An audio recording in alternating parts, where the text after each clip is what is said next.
ഞാനൊരിക്കൽ ദുബായിൽ നിന്ന് നാട്ടിൽ പോകുമ്പോൾ വിമാനം ഓട്ടം തുടങ്ങി ഒരു 3/4 മണിക്കൂറായപ്പോൾ പൈലറ്റ് വിളിച്ചറിച്ചിൽ തുടങ്ങി ഭയങ്കര തലകറക്കം. ഇതിനെപ്പറ്റി അറിയുന്ന ആരെയുണ്ട് ഇങ്ങോട്ട് വരിന്ന് പറഞ്ഞു. എന്നോട് പറയാൻ ഒരു മനുഷ്യൻ പോയി നോക്കണില്ല. ഞാൻ ചെന്ന് കണ്ട എനിക്ക് നാട്ടിൽ ജീപ്പ് ഓടിച്ച പരിചയമുള്ളൂ എന്ന് പറഞ്ഞു.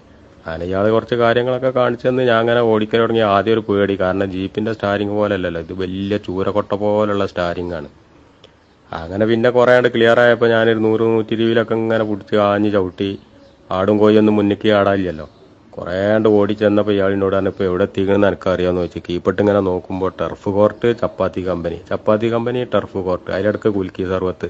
അപ്പോൾ എനിക്ക് മനസ്സിലായത് നമ്മളെ നാട്ടിലെത്താറായിക്കണെന്ന് പറഞ്ഞു. അങ്ങനെ കരിപ്പൂർ കൊടുന്ന് ഇറക്കി. ഈ പണ്ടാറ ഇറക്കുമ്പോഴാണ് ഭയങ്കര ബുദ്ധിമുട്ട്, പിടിച്ചാൽ കിട്ടൂല. അങ്ങനെ ഇയാളിനോട് പറഞ്ഞു 1 മണിക്കൂർ മുന്നപ്പോൾ നമ്മൾ എത്തിക്കണിട്ടായിരുന്നു. പുറത്തിറങ്ങി നോക്കുമ്പോൾ പത്രക്കാരും പോലീസുകാരും എല്ലാവരും കൂടി. അങ്ങനെ ഇയാളിന്നെ ചൂണ്ടിക്കാണിച്ചു കൊടുത്ത് കണ്ടാൽ ആ നിഡോന്റെ കവറും പിടിച്ചിരിക്കണം ഓനെ ഓട്ട്. അന്നിപ്പോ ഇതേമാതിരി ഒന്നല്ലല്ലോ, നല്ല ആരോഗ്യല്ലേ. വീരാനാണ് ഈ ഒരേ ഒരു നിർബന്ധം, ഞാനും ആണെന്ന്. ഓനിന്റെ അത്ര ആക്കും മുടുക്കൊന്നുമില്ലല്ലോ. ഞാൻ ഉണ്ടെങ്കിൽ പിന്നെ ഓനെ പകുതി പണിയെടുത്താലും മതി. ചുരുക്കി പറയാ, വീരാൻ വെട്ട് തുടങ്ങി. കയറിന്റെ തലയിട്ട് ഞാൻ ആ കുണ്ടനാടായാലും നിന്നു. വെട്ടി പൗതിയായപ്പോ വീരാൻ പറഞ്ഞു, മൂസാപ്പോ ഒന്ന് വലിച്ചു നോക്കടാറുന്നു. ഞാൻ എന്റെ ഊക്കും മുടുക്കും ഒക്കെ കെട്ടുകാണ്ട് ഒരു ഒറ്റ വലിയ വെട്ടിയോടത്തൊന്നല്ല മുറിഞ്ഞത്, തെങ്ങ് പൊയങ്ങിയിട്ട് പോന്നു. ആ നേരത്താണ് മദർസ് വിട്ടുകാണ്ട് കുട്ടികളെ ആ കുണ്ടനാടായി കൂടി ഇങ്ങനെ വരുന്നുണ്ട്. തെങ്ങാണെങ്കിൽ കുട്ടികളെ നേരി സുബ്ഹാനല്ലാഹെന്നും പറഞ്ഞിട്ട് ഞാൻ ഒരു ഒറ്റ മണ്ടല ആ കുട്ടികളെ നേരെ വെട്ടി വരുന്ന ആ തെങ്ങിന് ഞാൻ ഈ തോളാണ് വെച്ചു കൊടുത്തു. ഈ തോളത്ത് വന്നിട്ട് 4 അലക്കല തെങ്ങ്. ഇവിടെ അമർന്ന് കടന്നതിന് ശേഷം ഞാൻ കുട്ടികളോട് പറഞ്ഞു, നിങ്ങള് അടി കൂടി പെയ്ക്കോളിയായിരുന്നു.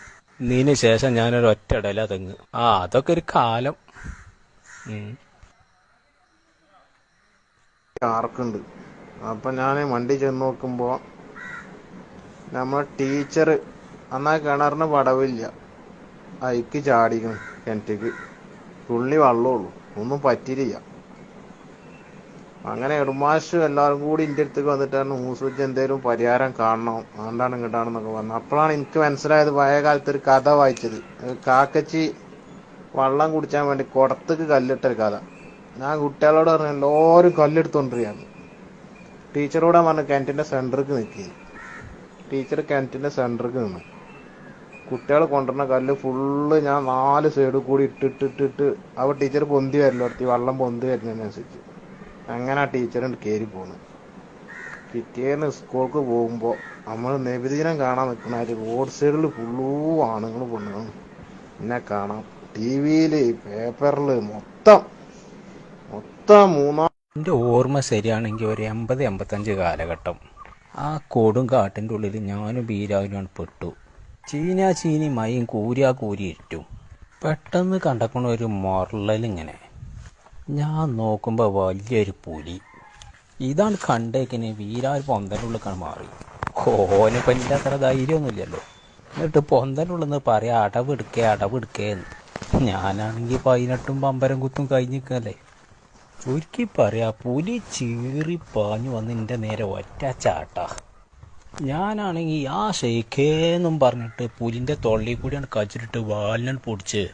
ഇടത്തെ കച്ചുകൊണ്ട് താട പൊടിച്ചൊരു തള്ളലും വലത്തെ കച്ചുകൊണ്ട് ആ വാല് പൊടിച്ച് ഇങ്ങോട്ടൊരു വലിയും. പിന്നുണ്ട് പുലി അമ്പലം മറിഞ്ഞിങ്ങനെ നിൽക്കണു.